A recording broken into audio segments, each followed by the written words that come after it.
திருப்பிக் கொள்வோம். யோபு 42வது அதிகாரம். யோபு 42வது அதிகாரம் 5வது வசனம்.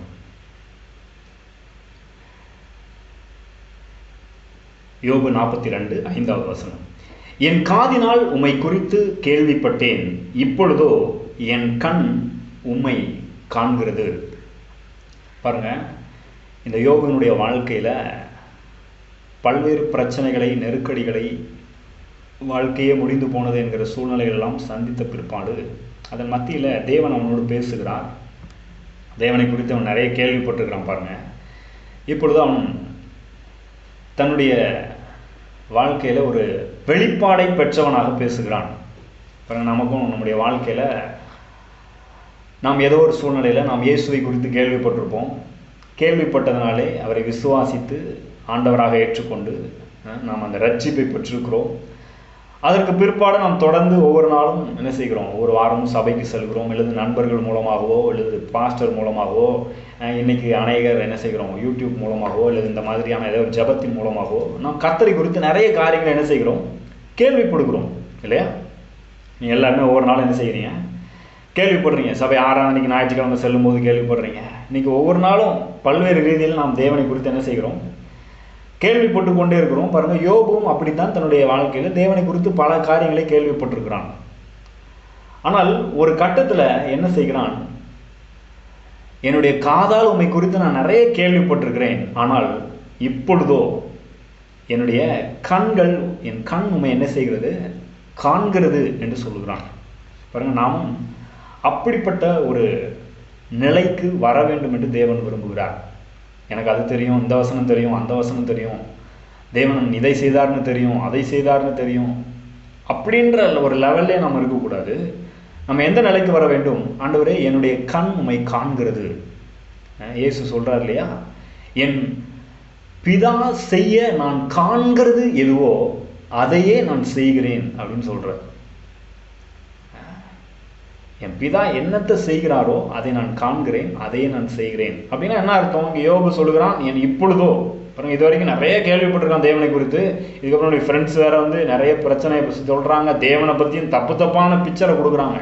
நீ தப்பு பண்ணியிருப்பா, தான் தேவன் உன்னை இப்படி பண்ணிட்டாரு, உன்னை தண்டிச்சிட்டாரு, நீ பாவம் பண்ணியிருக்கிற, அதனால உன்னை தேவன் நியாயம் தீர்த்துட்டாரு, அதனால அந்த தண்டனை உன் மேலே வந்திருக்குதுன்னு தேவனை குறித்து பல காரியங்கள் சொல்லிகிட்டே வர்றாங்க. இவன் கேள்விப்பட்டுட்டே இருக்கிறான். இதுக்கு முன்னாடி நிறைய காரியங்கள் தேவனை குறித்து அறிந்து வைத்திருந்தான். பாருங்க, அந்த யோபு வாழ்ந்த நாட்களில் தேவனை குறித்து ஒரு பிரதான நம்பிக்கை என்ன இருந்துச்சு அப்படின்னா, நல்லது நடந்தாலும் சரி, கெட்டது நடந்தாலும் சரி, அது கர்த்தரிடத்திலிருந்து தான், கடவுளிடத்திலிருந்து தான் நடக்கிறது என்ற நம்பிக்கை யோபுவின் நாட்களில் இருந்தது. இன்றைக்கும் அது இருக்குது. பாருங்க, அதனுடைய விளைவாகத்தான் அவன் சொன்னான், கர்த்தர் கொடுத்தார், கர்த்தர் எடுத்தார், கர்த்தருடைய நாமத்துக்கு ஸ்தோத்திரம். அது பொதுவாக அந்த மக்கள் மத்தியில் இருந்த ஒரு நம்பிக்கை. அது யோபுவும் அப்படித்தான் நம்பிக்கொண்டிருந்தான். ஏனென்றால் அவன் கடவுளை குறித்து கேள்விப்பட்ட காரியங்கள் அதுதான். ஆனால் ஒரு கட்டத்தில் அவன் கடவுளை, தேவனை என்ன செய்கிறான்? காண்கிறான். அப்படின்னா என்ன அர்த்தம்? இந்த கண்ணால் பார்த்தான் அப்படின்னு அர்த்தம் கிடையாது. பாருங்க, நிறைய பேர் இந்த கண்ணால் பார்க்கணும்னு விரும்புகிறீங்க, நல்லது. அப்படி ஒரு தரிசனம் உங்களுக்கு கிடைச்சதுன்னா சந்தோஷம். ஆனால் நான் அதை விட மேலானதாக என்னத்தை விரும்புகிறேன் என்றால், அவரை குறித்த ஒரு வெளிப்பாடு நமக்கு உண்டாக வேண்டும். தேவனை குறித்து நிறைய கேள்விப்படுறோம், ஆனால் நம்முடைய தேவனை குறித்து ஒரு சரியான வெளிப்பாடு நமக்கு வர வேண்டும். எப்படி வெளிப்பாடு வர வேண்டும்? இதுவரைக்கும் அவன் நம்ம என்ன கேள்விப்பட்டு என்ன நம்பிட்டு இருந்தான்? கர்த்தர் கொடுத்தார், கர்த்தர் எடுத்தார் நம்பிட்டு இருந்தான். இப்போதான் அவனுக்கு புரியுது, கர்த்தர் எடுக்கிறவர் அல்ல, அவர் கொடுக்கிறவர் மட்டும்தான் அப்படின்றதை குறித்து ஒரு தெளிவு அவனுக்கு கிடைக்கிறது, ஒரு தெளிவான பார்வை உண்டாகிறது. ஆண்டவரே, இப்போதான் நான் அவங்கள தெளிவாக பார்க்கிறேன், என் கண்கள் உம்மை காண்கிறது. அப்படிப்பட்ட அந்த தேவனை குறித்த ஒரு வெளிப்பாட்டின் பார்வை அவனுக்கு கிடைச்சது இல்லையா? அதைத்தான் இங்கே சொல்லுகிறான், என் காதினால் உம்மை குறித்து நிறைய கேள்விப்பட்டேன், இப்பொழுதோ என் கண் உம்மை என்ன செய்கிறது? காண்கிறது. பாருங்க, அதை போல உங்களுடைய வாழ்க்கையிலே தேவனை குறித்து ஒவ்வொரு நாளும் ஒரு வெளிப்பாடு உண்டாக வேண்டும். தனிப்பட்ட விதத்தில் உங்கள் சூழ்நிலைகளின் மத்தியில் தேவனை குறித்த ஒரு பெரிய வெளிப்பாடு கிடைக்க வேண்டும். நிறைய வசனம் தெரியலாம். உதாரணத்துக்கு பாருங்க, நான் நிறைய பேர்ட்ட சொல்றது உண்டு. எல்லாருக்கும் தெரிந்த ஒரு வசனத்தை ஞாபகப்படுத்துறேன். நான் உன்னை விட்டு விலகுவதும் இல்லை, உன்னை கைவிடுவதும் இல்லை என்று தேவன் வாக்கு பண்ணியிருக்கிறார். பழைய ஏற்பாட்டில் வாக்கு பண்ணியிருக்கிறார், புதிய ஏற்பாட்டில் எபிரேய ஆசிரியர் மேற்கோள் காட்டுகிறார். ஆனால் என்னுடைய கேள்வி என்னன்னா, அந்த வசனம் உங்களுடைய வாழ்க்கையில் அனுபவமாக இருக்கிறதா? அந்த வசனத்தை வாசிக்கும் போது பாருங்கள், நம்ம நிறைய விதத்தில் தேவனை குறித்து கேள்விப்படுறோம் இல்லையா? பைபிளை படிக்கும்போது கேள்விப்படுறோம், ஏற்கனவே சொன்ன மாதிரி சண்டே சர்ச்சுக்கு போகும்போது கேள்விப்படுறோம், இந்த மாதிரி ஒரு மீட்டிங்கில் கேள்விப்படுறோம், யூடியூப்பில் பார்த்து தேவனை குறித்த சத்தியங்களை கேள்விப்படுறோம். ஆனால் அது நமக்கு ஒரு வெளிப்பாடாக வருகிறதா? எப்படி வெளிப்பாடாக வருதா? உதாரணத்துக்கு இந்த வசனம் சொன்னேன் இல்லையா, நம்ம உன்னை விட்டு விலகுவதும் இல்லை, உன்னை கைவிடுவதும் இல்லை. இந்த வசனம் எல்லாருக்கும் தெரியும். எங்கே போனாலும் வீட்டில் அதை தான் மாட்டி வச்சுருக்கிறாங்க, காரில் பின்னால் நிறைய பேர் அதை தான் ஒட்டி வச்சுருக்க வசனமாக ஒட்டி வச்சுருக்கிறாங்க ஸ்டிக்கரில். நிறைய பேர் டெய்லி அதை அனுப்பி விட்றாங்க. இதெல்லாம் இருக்குது. ஆனால் என்ன கேள்வி? தேவன் உங்கள் கூடையே உங்கள் கையை பிடிச்சிட்டு இருக்கிறாரு, உங்கள் கூடையே வர்றாரு அப்படின்றத குறித்து ஒரு ஒரு உணர்வுள்ளவர்களாய் நீங்கள் வாழுகிறீர்களா? அப்படிப்பட்ட ஒரு வெளிப்பாடு இருக்குதா? அதுதான் ரொம்ப முக்கியம். பாருங்க, அப்படி அது வெளிப்பாடாய் இருக்குமானால், அதை வெளிப்பாடாக நீங்கள் பார்த்துட்டீங்கன்னா, நான் சொல்கிறேன், உங்களை எதுவும் அசைக்க முடியாது. அப்படிதான் யோசேப்பு வாழ்ந்தான். அவன் அடிமையாக போகும்போதும் ஜெயிலில் தூக்கி போடும்போதும் தவறாய் அவன் மேல் குற்றம் சாட்டப்படுகிறது. குற்றம் சாட்டப்பட்டு ஜெயிலில் தூக்கி போடுறாங்க. ஆனால் வேதம் திரும்ப திரும்ப அவனை குறித்து சொல்லுகிற ஒரு காரியம் என்ன தெரியுமா? கர்த்தர் அவனோடு கூட இருந்தார். நானும் அதை நிறைய நேரம் வாசிச்சிருக்கிறேன். நான் என்ன கேள்வி, கர்த்தர் அவன் கூட இருந்தார்ன்றது உண்மைதான். நம்ம கூடயும் கர்த்தர் இருக்கிறார். வேதம் அப்படி தான் சொல்லுது. அவர் நம்மை விட்டு விலகிறதும் இல்லை, உன்னை கைவிடுவதும் இல்லைன்னு அவர் சொல்லியிருக்கிறார். ஆனால் யோசேப்பு என்ன புரிஞ்சுக்கிட்டான் தெரியுமா? கர்த்தர் என் கூட இருக்கிறாரு அப்படின்றதுல அவன் வெளிப்பாட்டின் பார்வையில் அதை பார்க்கிறான். அதனால தான் அவன் அடிமையாக போகும்போது தைரியமாக இருக்கிறான், அங்கே உயர்த்தப்படுகிறான். தவறாய் குற்றம் சாட்டப்பட்ட போது எதுவுமே பாருங்க, இயேசுவை மாதிரியே வாயை திறக்காம, நான் எதுவும் தப்பு பண்ணலாங்க, நான் ஒன்றுமே பண்ணலாங்க, வேலை செய்ய தாங்க போனேன், உள்ள சும்மா தாங்க போனேன், அந்த அம்மா தான் என்கிட்ட தப்பு பண்ண வந்துச்சு, அதெல்லாம் பேசவே இல்லை. அமைதியாக இருக்கிறான். பாருங்க, ஏன்னா அடிமையாக இருக்கிறவங்க பெருசாக பேச முடியாது பாருங்க, அன்றைக்கு உரிமைகள் கிடையாது. ஆனால் கர்த்தர் அவன் கூட இருக்கிறாருன்றதுல ரொம்ப தைரியமாக இருக்கிறான். ஜெயிலில் தூக்கி போடுறாங்க, அங்கேயும் போய் அமைதியாக இருக்கிறான். கர்த்தர் என் கூட இருக்கிறாரு. என்ன பண்ணுறான்? அதனால கர்த்தர் கூட இருக்கிறதுனுடைய வெளிப்பாடு என்ன? தைரியமாக வேலை செய்கிறான், உண்மையாக வேலை செய்கிறான். அதனுடைய விளைவு என்ன? உயர்த்தப்படுகிறான். அப்போ நம்முடைய வாழ்க்கையில் கர்த்தர் கூட இருக்கிறாருன்ற வெளிப்பாடு இருக்குமானால் பாருங்கள், உங்களை யார் வேணால் என்ன வேணால் ஒடுக்கலாம், என்ன வேணால் பேசலாம், என்ன வேணால் திட்டலாம், அசிங்கப்படுத்தலாம், அவமானப்படுத்தலாம், ஏதாவது குறை சொல்லலாம். நேற்று கூட அதான் சொல்லிட்டு இருந்தோம் பாருங்கள். உங்களை குறித்து யாராவது தவறாக சொல்கிறாங்களா? என்னை குறித்து நிறைய பேர் சொல்லியிருக்காங்க பாருங்கள். நான் அந்த மாதிரி ஆளுக்கு சிலர்கிட்ட சொன்னது உண்டு. நீங்கள் என்ன எந்த அளவுக்கு தவறாக சொல்கிறீங்களோ அதை விட ரொம்ப மோசமான ஆள் நான். ஆனால் இயேசு என்னை என்ன செய்தார்? ஒரு நாள் ரட்சித்தார். என்னை அவர் தேடி வந்தார். அவர் யார், எனக்காக அவர் என்ன செய்திருக்கிறார் என்கிற ஒரு வெளிப்பாடு எனக்கு கிடைத்தது. இயேசு மரித்தார் எனக்காக, என்னுடைய பாவத்துக்காக மரித்தார், ரத்தம் சிந்தினதெல்லாம் நான் சின்ன வயசுலேருந்து கேள்விப்பட்டிருக்கேன் பாருங்க. ஆனால் ஒரு நாள் என்னுடைய 17வது வயதில் அது எனக்கு வெளிப்பாடாக வந்தது. நான் மரிக்க போன தருவாயில் இயேசு எனக்கு வெளிப்பாடாய் கொடுத்தார். நீ மரிக்க வேணாம், உனக்காக நான் மரித்தேன் அப்படின்னு வெளிப்பாடாக கொடுத்தார் பாருங்க. அன்னைக்கு நான் இயேசுவை ஏற்றுக்கொள்கிறேன். அவர் எனக்காக சிந்தின இரத்தத்தை, அந்த மரணத்தை, அடக்கம் பண்ணப்பட்டதை, உயிர்த்தெழுந்ததை குறித்த வெளிப்பாடு உண்டாகிறது. அவர் என் உள்ளத்தில் வருகிறார். அந்த வெளிப்பாடு தான் என் வாழ்க்கை என்ன செய்தது? மாற்றியது. அப்படிதான் உங்கள் ஒவ்வொரு வாழ்க்கையிலும் ஒரு நாள் அது நடந்திருக்கும் இல்லையா? ஆனால் அது மட்டும் போதாது. நம் அன்றாட வாழ்க்கையில் ஒவ்வொரு நாளும் அந்த வெளிப்பாட்டின் பார்வையோடு வாழ வேண்டும். இயேசுவின் மூலமாக தேவனை பார்க்க வேண்டும். யோபு மாதிரி பழைய ஏற்பாட்டில் இருக்கிற ஏதோ ஒரு சில வசனங்களை வச்சுக்கிட்டு, இல்லை அந்த நாட்களில் மக்கள் மத்தியில் இருக்கிற நம்பிக்கையை வச்சுக்கிட்டு, இல்லைன்னா இன்னைக்கு அநேகர் நம்புகிற நம்பிக்கையை வச்சுட்டல்ல, நீங்கள் வெளிப்பாடாக தேவனை என்ன செய்ய வேண்டும்? பார்க்க வேண்டும். பாருங்க, அப்படி நீங்க பார்க்க ஆரம்பிச்சிட்டீங்கன்னா போதும், அந்த சனப்பொழுது எப்படி ரட்சிப்பை பெற்று பாவ மன்னிப்பை பெற்றீர்களோ பாருங்க. நீங்க ரட்சிக்கப்பட்ட அந்த நாளை நீங்க கொஞ்சம் யோசிச்சு பாருங்க. அந்த நேரத்துல எனக்கு நல்லா ஞாபகம் இருக்குது. நான் ரட்சிப்பை பெற்ற நாள் எனக்கு இன்னும் நல்லா ஞாபகம் இருக்குது. மறிக்கலாம், செத்து போயிடலாம், தற்கொலை பண்ணிடலான்னு போய் சபையில் உட்கார்ந்துருக்கிறேன். ஒரு வெளிப்பாடாக தேவன் என்னோடு பேசுகிறார். நான் உனக்காக மரித்தேன், நீ மறிக்க வேணாம் அப்படின்னு பேசுகிறாரு. நான் அவரை ஏற்றுக்கொள்கிறேன். ஏற்றுக்கொண்டவுடன் என்ன தெரியுமா நடந்துச்சு? என் உள்ளத்தில் சாகணும், வாழ்க்கை அவ்வளோதான், முடிஞ்சது, தொலைஞ்சது அப்படின்ற எண்ணமே போச்சு. உள்ளத்தில் ஒரு பெரிதான சமாதானத்தை நான் அனுபவித்தேன். வாழ வேண்டும் என்கிற ஒரு தைரியமும் நம்பிக்கையும் சந்தோஷமும் எனக்குள்ளாக பெருகியது. நீங்களும் ஒவ்வொருத்தரும் அந்த மாதிரி ஒரு நாள் அனுபவிச்சிருப்பீங்க இல்லையா? பாருங்க, ஒரு வெளிப்பாடை பெற்ற உடனே அது அனுபவமாக மாறுகிறது இல்லையா? அதே போலதான் வேத வசனத்துல ஆண்டவர் தம்மை குறித்து அநேக விதமாய் வெளிப்படுத்தி இருக்கிறார். அது மட்டுமல்ல, நமக்கு அநேக வாக்கு தத்தங்களை கொடுத்திருக்கிறார். இதையெல்லாம் குறித்த ஒரு வெளிப்பாடு, அந்த வெளிப்பாட்டின் பார்வை நமக்கு வேண்டும். அது கிடைச்ச மாத்திரத்தில் நீங்கள் என்ன செஞ்சிருவீங்க, அதை அனுபவிக்க ஆரம்பிச்சிருவீங்க. எப்படி ரட்சிப்பில் அனுபவிச்சிங்களோ அதே போல் இன்றைக்கி நீங்கள் சுகத்தை அனுபவிக்க முடியும். உங்களுடைய பண பிரச்சனையிலேருந்து, கடன் பிரச்சனையிலேருந்து விடுதலை அனுபவிக்க முடியும். இப்போவே அதை அனுபவிக்க முடியும். ஏன் எப்படி அதை அனுபவிக்கலாம்? அந்த வெளிப்பாடு வேண்டும். இதை எனக்கு தான் சொல்லியிருக்கிறாரு. இது என்னை பற்றி தான் தேவன் வெளிப்பாடாக கொடுத்துருக்கிறார்.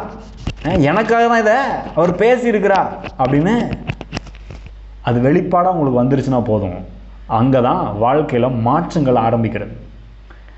நிறைய பேருக்கு வசனம் தெரியுது பாருங்கள், ஆனால் அது வெளிப்பாடாக வர்றதில்லை. உதாரணத்துக்கு ஒரு காரியம் சொல்கிறேன்.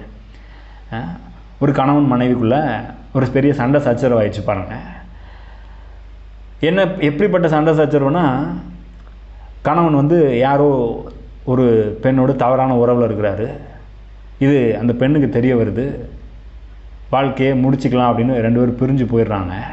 இதன் மத்தியில் பாருங்கள், இது ஒரு உதாரணத்துக்காக சொல்கிறேன். சிலர் இந்த மாதிரிலாம் தவறு எல்லாமே பிரிஞ்சு போகிறவங்களாம் இருக்கிறாங்க. சிலர் ஏதாவது ஒரு பிரச்சனையில் போய் மாட்டிக்கிறாங்க, இல்லை ஒரு சின்ன மிஸ் அண்டர்ஸ்டாண்டிங்கில் பிரிஞ்சு போகிறாங்க. குடும்பத்தில் இந்த மாதிரி பல விதமான சண்டைகளை பார்க்குறோம், சச்சரவுகளை பார்க்குறோம். அப்படி போயிடுறாங்க பாருங்கள் இவங்க. அந்த நேரத்தில் தேவன் இவர்களுக்கு சில காரியங்களை புரிய வைக்கிறார். இயேசு என்னுடைய இந்த குடும்ப பிரச்சனையை சரி செய்து கொடுக்க முடியும். அதற்காகவும் அவர் என்ன செய்திருக்கிறார்? மரித்திருக்கிறார். தேவன் இவ்வளவாய் உலகத்தில் அன்பு கூர்ந்தார். எதற்கு? நாம் கெட்டு போகாமல் நித்திய ஜீவனை பெற்றுக்கொள்ளும்படியாக தம்முடைய குமாரனை தந்தருளி இவ்வளவாய் உலகத்தில் அன்பு கூர்ந்தார். அந்த வசனம் எல்லாருக்கும் தெரியும். ஆனால் அதை குறித்த ஒரு வெளிப்பாடு அவர்களுக்கு கிடைத்ததான். இவ்வளவு தேவன் இடத்தில் அன்பு கூர்ந்தார். ஆனால் என்னுடைய அந்த திருமண வாழ்க்கையிலும் அந்த அன்பு வெளிப்பட வேண்டும் அப்படின்னு புரிந்து கொண்டாங்க பாருங்கள். அந்த வெளிப்பாடு வந்த மாத்திரத்திலே பிரிந்து இருந்த கணவன் மனைவி அந்த பெரியான ஒரு தவறை, ஒரு பாவத்தை மன்னித்து கணவனை ஏற்றுக்கொண்டார்கள். இருவரும் அந்த வாழ்ந்தால் எப்படி வாழ்வாங்க சந்தோஷமாக, அந்த மாதிரி வாழ ஆரம்பித்தார்கள். பாருங்க, நான் எதற்காக ஒரு உதாரணமாக சொல்கிறேன், எக்ஸ்ட்ரீமான உதாரணத்தை சொல்கிறேன் இல்லையா. நம்முடைய வாழ்க்கையிலும் பல்வேறு பிரச்சனைகளை நம்ம சந்திக்கிறோம், குடும்ப பிரச்சனைகளை சந்திக்கிறோம். இதன் மத்தியில் தேவன் என்ன பண்ணுறாரு அப்படின்றதான் ரொம்ப முக்கியம். அவர் உங்களிடத்துல மிகுந்த அன்பு கூர்ந்திருக்கிறார். அது குறித்து வெளிப்பாடு உங்களுக்கு இருக்கிறதா அப்படின்றது தான் கேள்வி. அப்படி இருக்குமானால், அப்படி சுக்குநூறாக உடஞ்சி போயிருந்தாலும் அந்த வாழ்க்கையை அவர் அற்புத விதமாய் சரி செய்து கொடுக்க முடியும். இல்லைங்க அவ்வளோதான் வாழ்க்கையை முடிஞ்சிருச்சுங்க. சிலர் வாழ்க்கை துணையை டிவோர்ஸில் இழந்திருக்கிறாங்க. சிலர் வாழ்க்கை துணை மரித்து போய் வாழ்க்கையை இழந்திருக்கிறாங்க. என்ன பண்ணுறதுனே தெரில அப்படின்ற நிலையில் இருக்கிறாங்க. பாருங்கள், தேவன் உங்கள் மீது இவ்வளவாய் அன்பு கூர்ந்திருக்கிறார். எவ்வளவாய்? தம்முடைய குமாரனே கொடுக்குற அளவு அன்பு கூர்ந்திருக்கிறார். அப்போ இன்றைக்கி இந்த காரியத்தை சரி பண்ணி கொடுக்க மாட்டாரா? கண்டிப்பாக சரி பண்ணி கொடுக்க முடியும். உங்களுக்கு அது வெளிப்பாடாய் வருமானால் அந்த பிரச்சனையிலிருந்து உங்களுக்கு ஒரு நல் வாழ்வு உடனடியாக உண்டாக முடியும். அதை குறித்த நம்பிக்கையும் தைரியமும் உங்களுக்குள்ளாக உண்டாக முடியும். நீங்கள் குழம்பிட்டு இருக்க மாட்டீங்க, ரொம்ப தெளிவாகிடுவீங்க. இதெல்லாம் நிச்சயமாக எனக்கு வாய்க்கும். யோபு அப்படி தான் பாருங்கள். நீங்கள் யோபு 2 அதிகாரத்தில் அவனுடைய பிரச்சனை ஆரம்பிக்குது பாருங்கள். 3வது அதிகாரத்தில் அவன் பேச ஆரம்பிக்கிறான், புலம்பி தள்ளுறான், இன்னும் 4 பேர் குழப்புறாங்க, 3 நண்பர்கள் குழப்புறாங்க. இவனே ஆல்ரெடி நிறைய குழம்பிட்டு இருக்கிறான், தாறுமாறாக பேசுகிறான். என்னெல்லாம் பேசுகிறான்? நான் பிறந்த நாள் சபிக்கப்பட்டு போகட்டும், என் தாயின் வயிற்றில் நான் உற்பவித்த அந்த கரு உருவான நாள் சபிக்கப்பட்டு போகட்டும் அப்படின்னு தாறுமாறாக பேசுகிறான் பாருங்க. அவனுடைய பேச்செல்லாம் வாசிங்கன்னா என்னமா இருக்குது. ஏன்னா அவ்வளோ பெயின், அவ்வளோ வலியும் வேதனையும் வாழ்க்கையில் அனுபவிக்கிறான். நம்ம நிறைய நேரத்தில் அப்படிப்பட்ட சூழ்நிலைகளில் அப்படி தான் பேசுகிறோம். சில நேரத்தில் கர்த்தரை கைவிட்டார் அப்படிலாம் புலம்புறான் பாருங்கள். ஏன் இந்த மாதிரி ஆச்சு, எனக்கே அந்த மாதிரி நினச்சி, நான் என்ன தப்பு பண்ணேன், புலம்பி தள்ளுறான். ஆனால் அதன் மத்தியில் கடைசியில் கர்த்தர் இவனோடு பேசுகிறார். வெளிப்பாட்டின் கண்களில் கர்த்தரை காண்கிறான். கர்த்தரை கண்ட மாத்திரத்தில் என்ன தெரியுமா நடக்குது?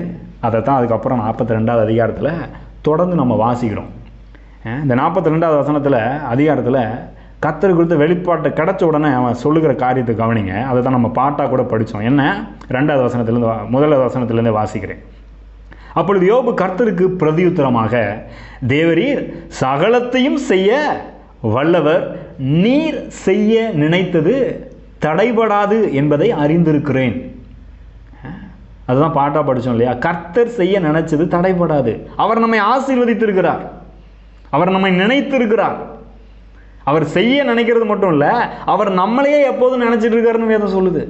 இதை குறித்து ஒரு வெளிப்பாடு உனக்கு உண்டாகுது பாருங்க. நீர் செய்ய நினைத்தது தடைபடாது என்பதை நான் அறிந்திருக்கிறேன். அப்புறம் சொல்கிறேன், அறிவில்லாமல் ஆலோசனையை மறைக்கிறவன் யார்? ஆகையால் நான் எனக்கு தெரியாததையும் என் புத்திக்கு எட்டாததையும் நான் அறியாததையும் அளப்பினேன் என்கிறேன். நீர் எனக்கு செவி கொடும், அப்பொழுது நான் பேசுவேன். நான் உம்மை கேள்வி கேட்பேன், நீர் எனக்கு உத்தரவு சொல்லும். நான் என் காதினால் உம்மை குறித்து கேள்விப்பட்டேன், இப்பொழுதோ என் கண் உம்மை காண்கிறது.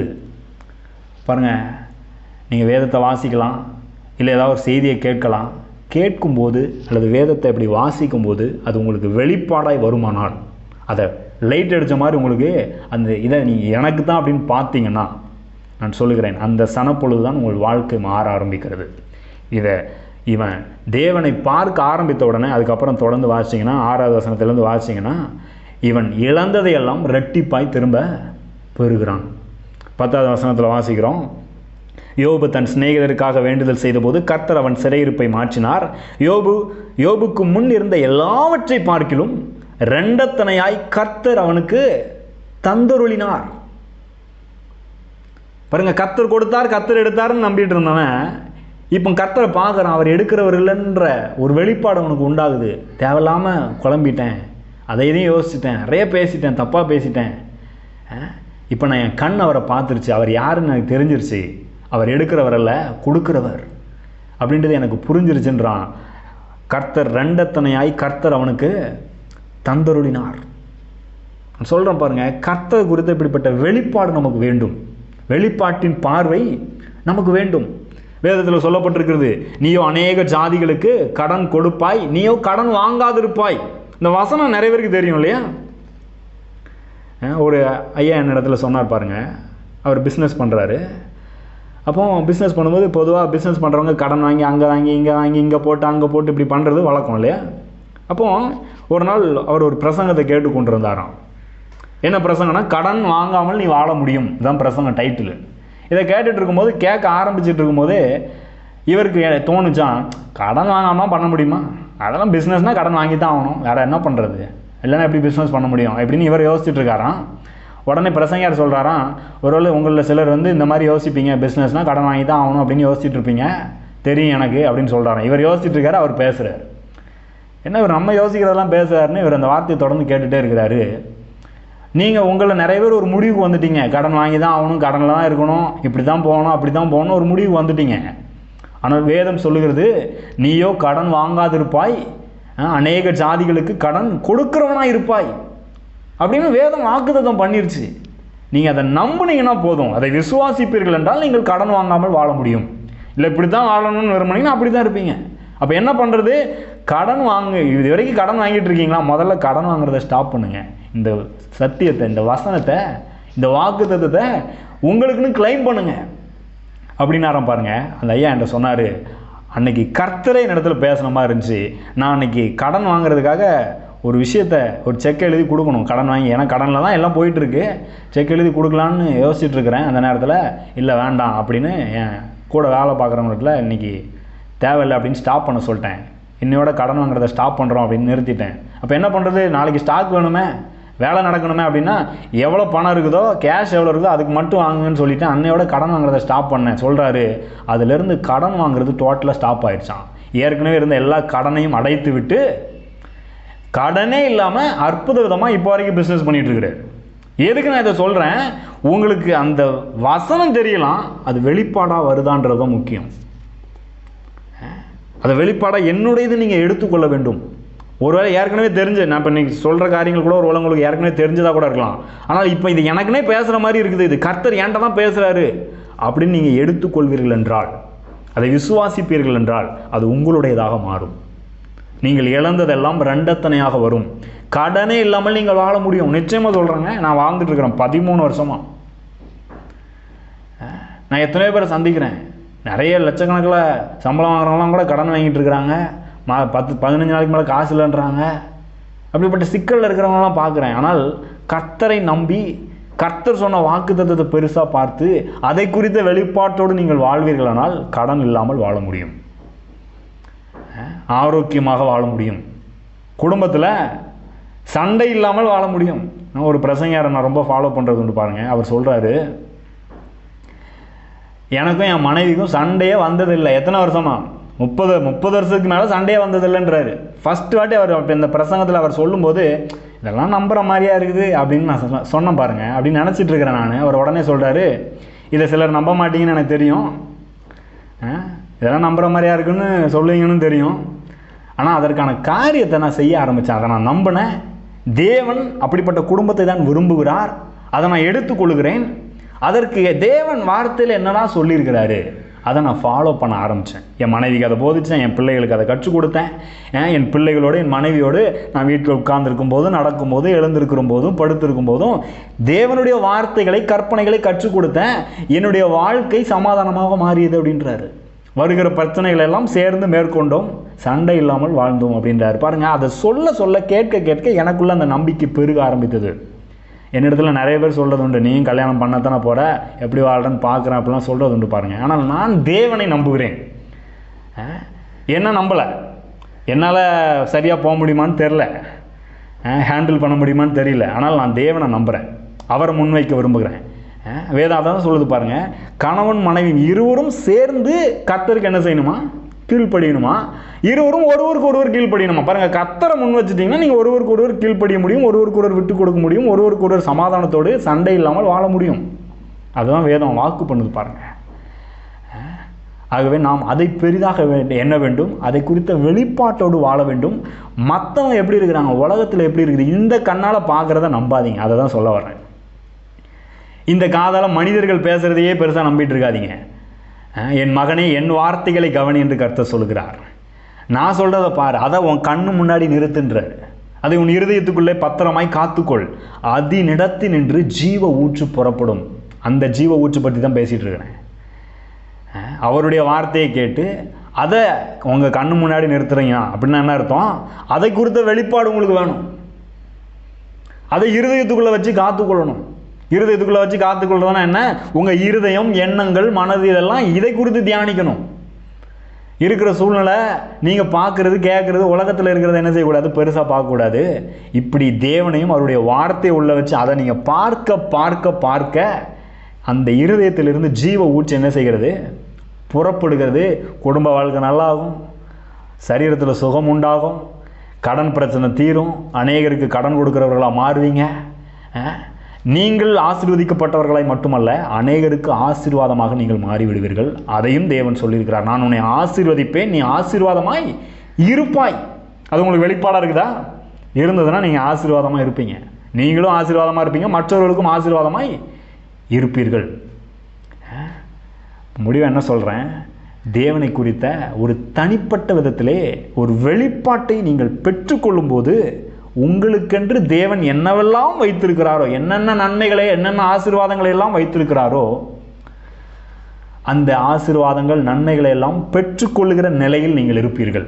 அதுதான் அந்த டேர்னிங் பாயிண்ட்டு. எப்போ அதை வெளிப்பாடாக பார்க்குறீங்களோ, வெளிப்பாடாக பெற்றுக்கொள்கிறீங்களோ, அன்னைக்கு அந்த சனப்பொழுதிலே நீங்கள் அதை அனுபவிக்கிற அந்த நிலைக்கு வந்துடுறீங்க. இதுக்கு என்னமோ ரொம்ப நாளாக காத்திருக்கணும்னு அவசியம் இல்லை. வெளிப்பாடு பெறுறீங்களா? அதுக்காக தான் பவுல் ஜெபம் பண்ணுறாரு, பிரகாசமுள்ள மனக்கண்களை கொடுக்க வேண்டும் என்று நான் வேண்டிக் கொள்கிறேன் அப்படின்றார். அதுதான் நாம் ஒவ்வொரு நாளும் நமக்காகவும் ஜெபித்து கொள்ள வேண்டும், மற்றவர்களுக்காகவும் ஜெபிக்க வேண்டும். பாருங்கள், நாம் யாவரும் ஜெபிக்கலாம். அப்படிப்பட்ட ஒரு வெளிப்பாடு உண்டாக வேண்டும். ஆண்டவரே, நன்றியோடு துதிக்கிறோம். இந்த நல்ல காலை வேளைக்காய் நன்றி செலுத்துகிறோம். ஆண்டவரே, யோபு சொல்கிறான், உம்மை குறித்து காதால் கேட்டேன், இப்பொழுதோ என் கண் உம்மை காண்கிறது. ஆண்டவரே, இதை போல இந்த வார்த்தையை கேட்கிற ஒவ்வொருவரும் ஆண்டவரே, அவருடைய கண்கள் உம்மை காணட்டும். வெளிப்பாட்டின் கண்களால், வெளிப்பாட்டின் அறிவினால் அவர்கள் உம்மை ஆண்டவரே உணர்வுபூர்வமாய் அறிந்து கொள்ளட்டும், புரிந்து கொள்ளட்டும் கர்த்தாவே. அதன் மூலமாய் வாழ்க்கையே ஆண்டவரே ஒளிமயமாய் மாறட்டும், ஆசீர்வாதமாய் மாறட்டும். அநேகருக்கு ஆசீர்வாதமாய் இவர்களை நீர் எடுத்து பயன்படுத்துவீராக. அப்படிப்பட்ட நிலைக்கு நீர் மாற்றுகிறதற்காய் நன்றி செலுத்துகிறோம். பரிசுத்த ஆவியானவர் ஆண்டவரே, ஒவ்வொரு நாளும் உம்மை குறித்த வெளிப்பாட்டை அதிகமாய் கொடுப்பீராக. பிரகாசமுள்ள மனக்கண்களை தந்திருளும்படியாய் ஜெபிக்கிறோம் கர்த்தாவே. அப்படி செய்கிறதற்காய் நன்றி செலுத்துகிறோம். இயேசுவின் நாமத்தில் ஜெபிக்கிறோம் நல்ல பிதாவே, ஆமென். நீங்கள் ஆசீர்வதிக்கப்பட்டவர்கள். தேவனை உங்கள் கண்கள் காணட்டும். இந்த செய்தி உங்களுக்கு மிகுந்த ஆசீர்வாதமாக இருந்திருக்கும் என்று நம்புகிறோம். இதை உங்கள் நண்பர்களோடும் பகிர்ந்து கொள்ளுங்கள். காலையில் கடவுளோடு என்கிற இந்த ஜெபம் திங்கள் முதல் சனிக்கிழமை வரை ஒவ்வொரு நாளும் காலை 5:30 மணி முதல் 6 மணி வரை கூகுள் மீட் இணையதளத்தில் நடைபெறுகிறது. இதில் நீங்களும் நேரடியாக கலந்து கொள்ள விரும்பினால் 9487660939 என்கிற எண்ணிற்கு நீங்கள் தொடர்பு கொள்ளலாம் அல்லது வாட்ஸ்அப் மூலமாக மெசேஜ் அனுப்பலாம். உங்களுக்கு அதற்கு தேவையான லிங்க் மற்றும் விவரங்கள் அனுப்பி வைக்கப்படும். நீங்கள் ஆசீர்வதிக்கப்பட்டவர்கள்.